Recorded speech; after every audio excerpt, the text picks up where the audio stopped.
ഒരു ദിവസം ഒരു നോർത്ത് ഇന്ത്യൻ സ്ട്രീമർ ആയിട്ടുള്ള ഒരാൾ വന്നിട്ട് നമ്മുടെ ടീമിനെ ഇവരെ 3 പേരെ അങ്ങ് കൊന്ന്. നമ്മുടെ ടീമിൽ കളിക്കൊണ്ടിരിക്കുക കേട്ടോ. അപ്പോൾ പിന്നെ 3 പേരെ കൊന്നപ്പോഴത്തേക്കിന് ശരത്തേട്ടന് ഭയങ്കര ദേഷ്യമായി. ശരത്തേട്ടന് ഞാനപ്പോൾ എൻ്റെ മനസ്സിൽ മറ്റേ സൂപ്പർ ഹീറോ ആണ് പുള്ളിക്ക് നൊന്താ എനിക്ക് വിഷമമാണ് മനസ്സിലായി. അങ്ങനത്തെ തോട്ടാണ് ആ സമയത്ത്. അപ്പോൾ ശരത്തേട്ടനാണെങ്കിൽ പറയാടാ നീ അവനെ അടിക്കണം, അടിച്ചു കൊല്ലണം, ഇതാക്കണം എന്നൊക്കെ പറഞ്ഞിട്ട് ഞാൻ പറഞ്ഞു ആ ചേട്ടാ ഞാൻ കൊല്ലാന്ന് പറഞ്ഞിട്ട് ഇവന്മാരുടെ ടീമിനെ ഞാൻ അങ്ങ് വൈപ്പ് ചെയ്യും അവിടെ.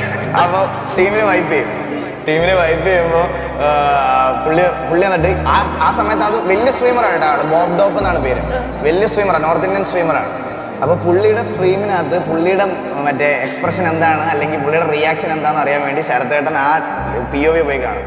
POV കാണുമ്പോൾ ഉണ്ടല്ലോ ആ സ്ട്രീം ഭയങ്കര ക്വാളിറ്റി മറ്റേ ലേഔട്ടൊക്കെ വെച്ചിരിക്കുന്ന അടിയിൽ ആളുടെ ലേഔട്ട് ഇതൊക്കെ വെച്ചിരിക്കുന്നത്. അതിന് രാത്രിയായപ്പോൾ എനിക്ക് ശരത്തേട്ടൻ്റെ കോൾ വരും. ശരത്തേട്ടൻ്റെ കോൾ വന്നിട്ട് പറയാം എടാ അവൻ്റെ സ്ട്രീം എന്തൊരു ക്വാളിറ്റി അല്ലേ. അന്നേരം ഞാൻ പറഞ്ഞ ചേട്ടാ അത് എന്താണെന്ന് വെച്ചാൽ അത് മറ്റേ കമ്പ്യൂട്ടർ ഉണ്ടെങ്കിൽ നമുക്ക് അങ്ങനെ ചെയ്യാൻ പറ്റും. ഞാൻ മൊബൈലിൽ നിന്ന് ഡയറക്റ്റാണ് ചെയ്യാം, എനിക്ക് മൊബൈൽ മാത്രമേ ഉള്ളൂ. അപ്പോൾ കമ്പ്യൂട്ടർ ഉണ്ടെങ്കിൽ നമുക്ക് അങ്ങനെ ചെയ്യാൻ പറ്റും. ഒരു മണിക്കൂർ കഴിഞ്ഞിട്ട് എന്നെ വിളിച്ചിട്ട് പറയുക നിൻ്റെ അക്കൗണ്ടിൽ ഞാൻ 1 ലക്ഷം രൂപ ഇട്ടിട്ടുണ്ട്, നാളെ തന്നെ പോയി PC മേടിക്കും.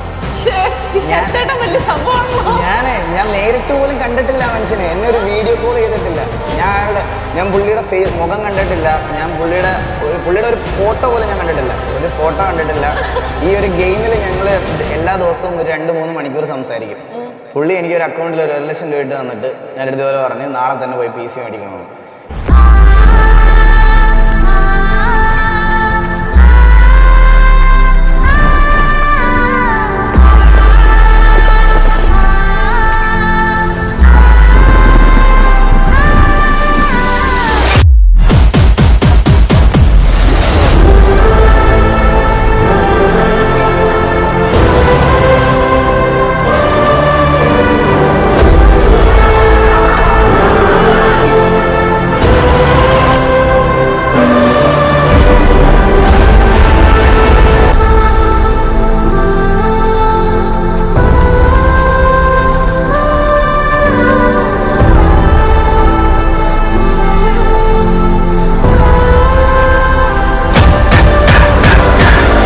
ചേട്ടൻ എനിക്ക് PC വാങ്ങിച്ചു തന്നു. ഞാൻ എന്നിട്ട് അടുത്ത ദിവസം തന്നെ ഭയങ്കര എൻ്റെ കൂട്ടുകാരെയൊക്കെ വിളിച്ച് നേരെ ബാംഗ്ലൂർ PC ഒക്കെ ബിൽഡ് ചെയ്യുന്ന സ്ഥലമുണ്ട്, അവിടെ പോയി PC ബിൽഡ് ചെയ്ത് വീട്ടിൽ കൊണ്ടുവന്ന് വെച്ച് സ്ട്രീം സെറ്റാക്കി സ്റ്റാർട്ട് ചെയ്തപ്പോഴാണ് ജോക്കിക്ക് അവർ സമാധാനം വന്നത്.